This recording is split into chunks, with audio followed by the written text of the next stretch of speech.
Coach Guevara? Yeah.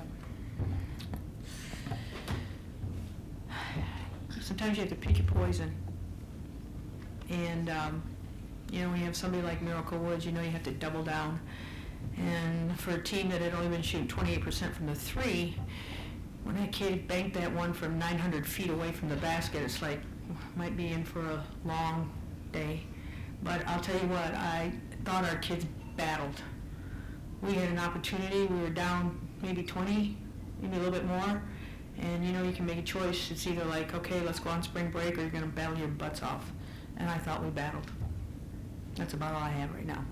That's kind of the story of the season, isn't it? So you constantly had to battle the injuries and things like that.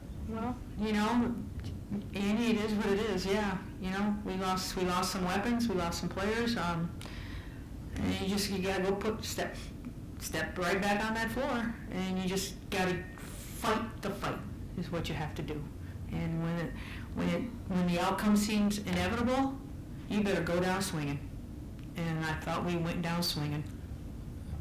Questions for Deja Reed or Kirby? Kirby, what do you attribute that to? 27% for your team in the first half shooting, 44% in the second half, 20 offensive rebounds, outwilling them, and that transformation not die. What does that speak about for both you yourself and your team? In the locker room, I thought we got after each other a little bit. We needed to come out with a little bit more of a fire, and I thought that showed in the second half. We got a little more aggressive and were able to force a lot of turnovers. And L'Oreal, I thought, did a really good job getting to the offensive boards, and we were just playing with kind of a reckless abandonment, I guess. Nothing to lose. Kirby, can you talk a little bit about the year and career? We talked before about how the season didn't end up, or hasn't unfolded the way everybody thought it would or might. And you know, for you as a senior, the way it's happened, your thoughts? Yeah, I think at the beginning of the season you don't expect people to go down, but I'm proud of how the freshmen have stepped up. I think they've improved a lot over the season, and just how we've continued to fight. You're talking to a warrior now, you know that. I mean, you know this kid who didn't play at all her freshman year to leading the MAC in minutes played. That's a warrior. That's a Chip right there. That's a true Chippewa woman right there. Your thoughts on the game? You take it to the basket, you got physical, there, things like that. What are your thoughts along those lines? And going forward, too, I mean, you really emerged the last 6-7 games as top scorers. Western is a great team, and I just tried to get to the basket. That's one of my strengths, like I always said, and just attack and look for open shooters, more so like Kirby herself. And I feel like we started like kind of late as far as being more aggressive and stuff, and dug ourselves in a hole early in the game, and too deep that we couldn't get out of, although we did have it to 8 points. But it's a tough one, and we just got to keep our heads up. Any further questions for Deja Reed or Kirby? If none, ladies, let's get back to the locker room. We'll let Coach Guevara stay for a few more questions. Oh, joy. Okay.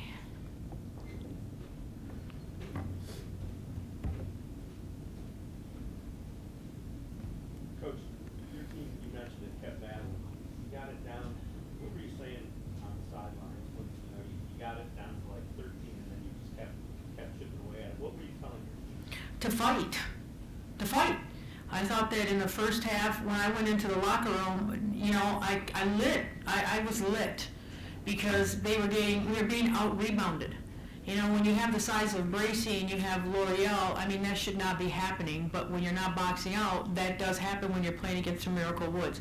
So, you know, I talked to them about fighting the fight, you know, and that we're in a tournament. You know, that it kind of surprised me that I had to say that to certain people.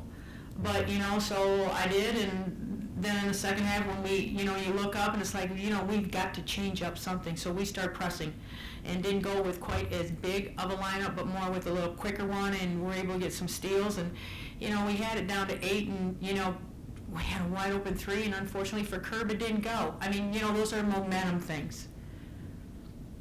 Given that, happy or proud of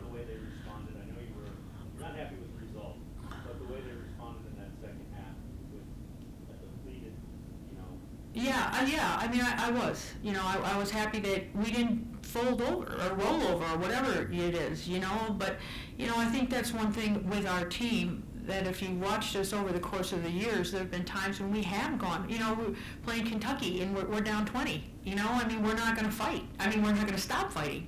You know, we're gonna keep going at it, and then, you know, maybe one of those does drop, or we do get a stop, or on a scramble, we do come up with the ball.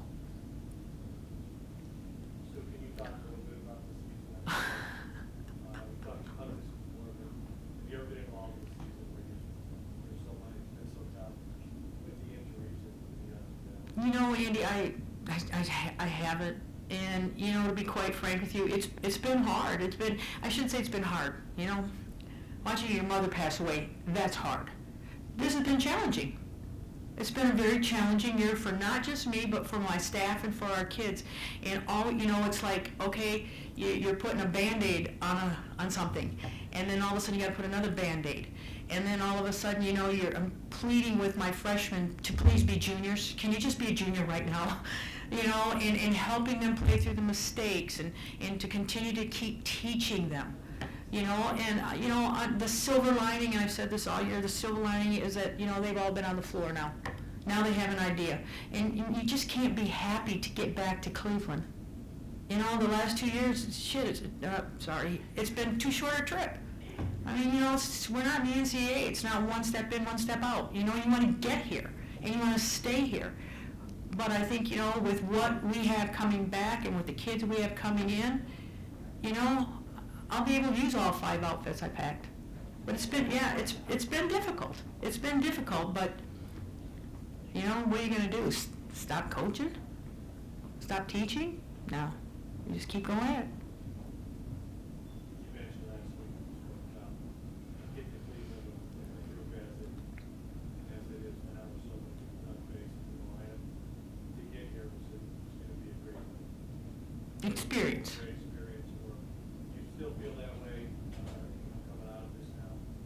You want to be playing for an Well, Andy, if you're any kind of a competitor and you're here, and if, you know, knowing what I saw in the locker room of how our freshmen felt, yeah, I know when we go back in the gym, I know that they're going to put forth they know what they have to do to help us stay here. So again, you know, I'm all into silver linings. Not really, but we are. Where have you been, Jackie? Working. Oh, okay. Anything else? Thank you. Thank you.